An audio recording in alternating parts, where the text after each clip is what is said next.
이 이야기는 즉 20대 중반의 평범한 대학생이 직접 겪은 실화를 바탕으로 하고 있다. 그 당시 나는 서울의 한 대학 근처에 있는 작은 원룸에서 자취하며 지내고 있었다. 집세를 벌기 위해 학교 근처에서 아르바이트를 병행하던 나는 주로 늦은 시간까지 일을 해야 했고 늘 밤길을 걸어 집으로 돌아오곤 했다. 어느 늦은 가을밤, 그날도 어김없이 아르바이트를 마치고 집으로 가는 길이었다. 거리에는 가로등이 희미하게 빛을 밝히고 있었고 찬바람은 어딘가 음습하게 느껴졌다. 평소와는 달리 그날은 어딘가 모르게 기분이 꺼림칙했다. 집으로 가는 지름길은 좁고 어두운 골목길이었지만 피곤했던 나는 그 길로 들어서기로 했다.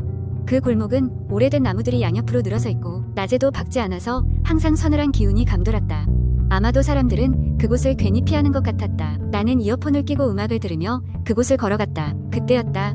누군가 뒤에서 걸어오는 느낌이 들었다. 발걸음을 맞추듯 천천히, 그러나 점점 가까워지고 있었다. 순간 등골이 오싹해졌다. 설마 괜한 기분이겠지 라며 애써 무시하려 했지만 뒤를 돌아볼 용기는 나지 않았다. 그러자 그 발걸음 소리는 삐걱거리는 소리로 변하더니 곧이어 낮은 웃음소리가 들려왔다. 후후, 차갑고 낮은 목소리였다. 나는 무의식적으로 더 빠르게 걸었다. 느낌이 좋지 않았다. 머릿속에는 최악의 상상들이 스쳐 지나갔다. 이 골목에서 무슨 일이 나는 건 아닐까? 도와줄 사람은 없는데 공포에 사로잡힌 나는 걸음을 멈추고 이어폰을 뺐다. 그러자 그 끔찍한 웃음소리는 더욱 명확하게 들려왔다. 주변은 여전히 고요해 무서움은 더해져만 갔다. 공포와 불안 속에서 나는 소리가 나는 방향으로 천천히 고개를 돌렸다. 아무것도 없었다. 텅 빈 골목에는 오직 어두움과 바람 소리만이 감돌고 있었다. 그러나 분명 듣고 있던 그 소리들은 환청이 아니었다. 불길한 예감은 점점 짙어졌고 어디선가 나를 노려보고 있는 시선이 느껴졌다. 겁에 질린 나는 다시 걸음을 재촉하며 골목의 끝을 향해 달리기 시작했다. 거기서 멈추면 안 될 것 같은 느낌이 들었고 머릿속의 경보는 계속해서 울리고 있었다. 그리고 그러는 와중에도 그 웃음소리는 계속 뒤에서 들려왔다. 집 앞에 거의 도착했을 때쯤 나는 뒤를 돌아보았다. 이번에도 아무것도 보이지 않았다. 숨을 헐떡이며 드디어 문을 열고 집 안으로 들어오자마자 혹시나 하는 마음에 문을 여러 차례 잠궜다. 방문을 걸고 나서야 조금 안도감을 느꼈다. 그날 밤 잠은 쉽게 오지 않았다. 창밖을 반복해서 확인했고 조금의 소리에도 예민하게 반응했다. 팔을 쓸어내릴 때마다 소름이 돋아났다. 무언가 나를 계속 지켜보고 있다는 확신이 들었다. 다음 날 아침 밝은 햇살 속에서 밤의 그 끔찍한 경험은 마치 꿈처럼 느껴졌다. 그러나 나는 결코 그 골목을 다시 지나가지 않았다. 주위 사람들에게 이를 이야기했을 때 모두 그 골목에 전해 내려오는 괴담에 대해 알고 있었다. 바로 그곳에서는 항상 이상한 소리와 웃음소리가 들린다고 했다.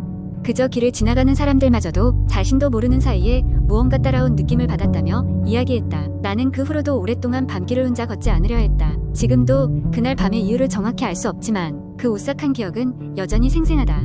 혹시 당신도 그 골목을 지나야 할 일이 있다면 조심하도록 하라. 어쩌면 당신 또한 누군가의 웃음소리를 듣게 될지도 모르니 말이다.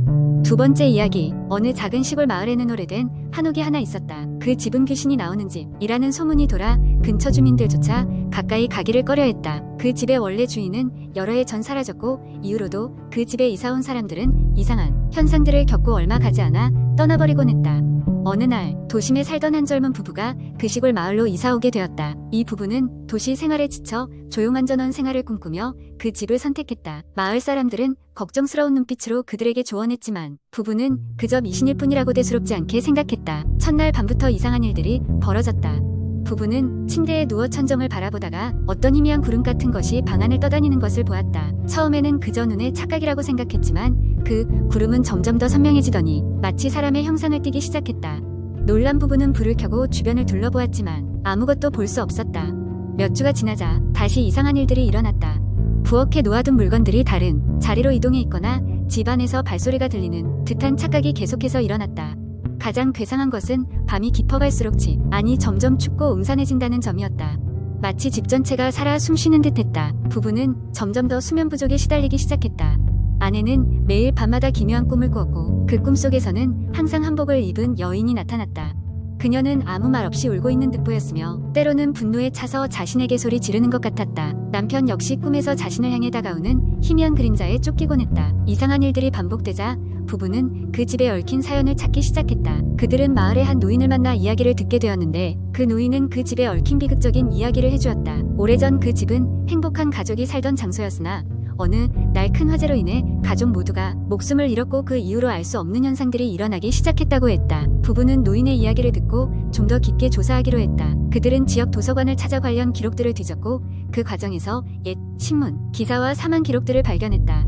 화재의 원인은 밝혀지지 않았지만 가족 중 한 명이 살아남아 홀로 이사 갔다는 것이 마지막 기록이었다. 그 생존자가 바로 그 집의 원래 주인이었던 것이다. 이야기를 알아갈수록 부부는 점점 더 불안해졌다. 그들은 이 집을 떠나는 것이 좋을 것이라고 생각했지만 집을 매도할 곳도 없었다. 그러던 중 부부는 그 집에 돌아가 마지막으로 결단을 내리려던 날 밤 더욱 강력한 존재감을 느꼈다. 한밤중에 부모 방 안 문이 저절로 열리고 차가운 바람과 함께 희미한 속삭임 소리가 들려왔다. 그 순간 아내는 꿈에서 본 여인이 소리치던 이유를 깨달았다. 그 여인은 화재의 억울함을 호소하며 진실을 밝혀달라고 외치고 있었던 것이었다.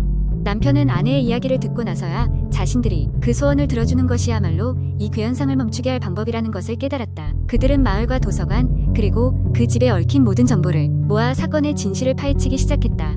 몇 달간의 추적 끝에 오래된 기록 속에서 그 화재가 사고가 아니라 고의적인 방화였다는 단서를 잡았다. 마을 사람들 중 일부가 집주인 의재산을 노리고 불을 지른 것이었다. 부부는 그 증거를 토대로 마을 경찰에 신고했고 오래된 기록에 대한 재조사가 이루어졌다. 마침내 진실이 밝혀졌고 이 과정에서 마을 사람들의 마음속에 남아있던 앙금도 해소되었다. 그날 이후로 부부의 집은 더 이상 이상한 현상이 일어나지 않았다. 그들은 이제야 비로소 편안한 마음으로 잠을 잘 수 있었고 과거의 슬픈 영혼에게도 평온함이 찾아온 듯했다. 이상은 귀신이 나오는 집의 이야기가 끝난 후의 이야기였다. 부부는 그곳에서 오래오래 행복하게 살았고 마을 사람들은 더 이상 그 집을 두려워하지 않게 되었다. 전설 속 귀신은 비로소 자유롭게 되었다는 해피엔딩이었다. 세 번째 이야기, 서울의 북쪽 끝 조금은 외딴 느낌이 드는 상계동의 한 아파트 단지. 그곳에는 오랫동안 전해 내려오는 괴기한 소문이 있었다. 인근 주민들은 그 아파트 101동의 최상층에 절대 발을 들여놓지 말라고 서로 경고하곤 했다. 하루는 대학생인 지수와 그녀의 친구들이 그 소문을 무시하고 그곳으로 향하게 되었다. 호기심이 왕성한 그들은 영험하다는 그 층에 직접 가보기로 결심한 것이다. 늦은 저녁, 달빛이 희미하게 비추는 가운데 그들은 101동으로 조심스럽게 걸어 들어갔다. 엘리베이터는 오래되고 삐걱거리는 소리를 내며 천천히 15층을 향해 올라갔다.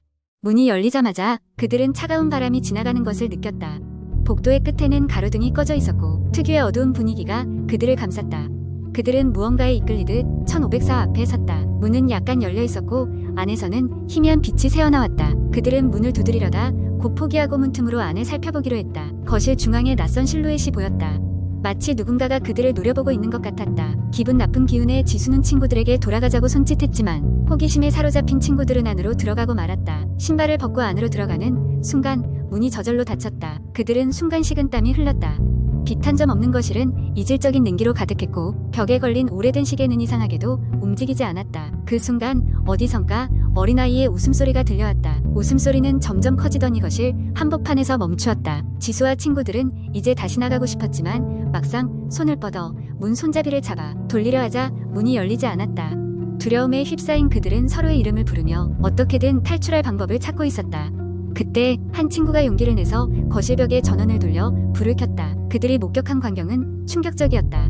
벽에는 영원히 떠날 수 없다고 써 있었고 바닥에는 오래된 신문들과 먼지가 쌓여 있었다.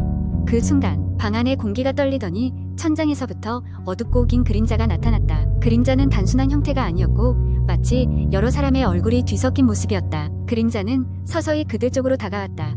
보이지 않는 힘에 이끌려 그들은 거실 한가운데로 한 걸음씩 끌려갔다. 그들의 머릿속에는 알 수 없는 목소리가 울리기 시작했다. 이곳에서 빠져나가려면 대가가 필요하다는 것이었다.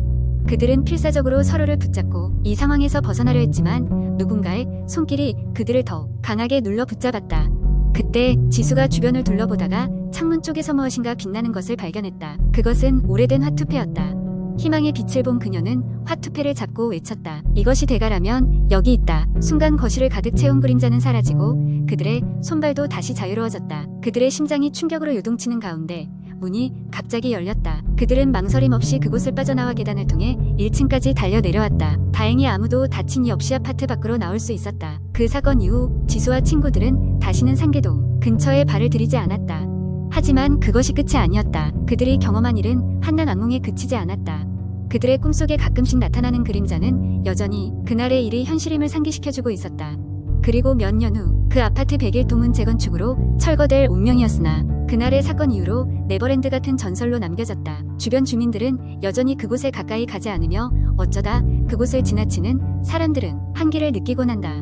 그리하여 이 소문은 시간이 지나도 상계동의 사람들 사이에서 끝없이 전해지고 있다.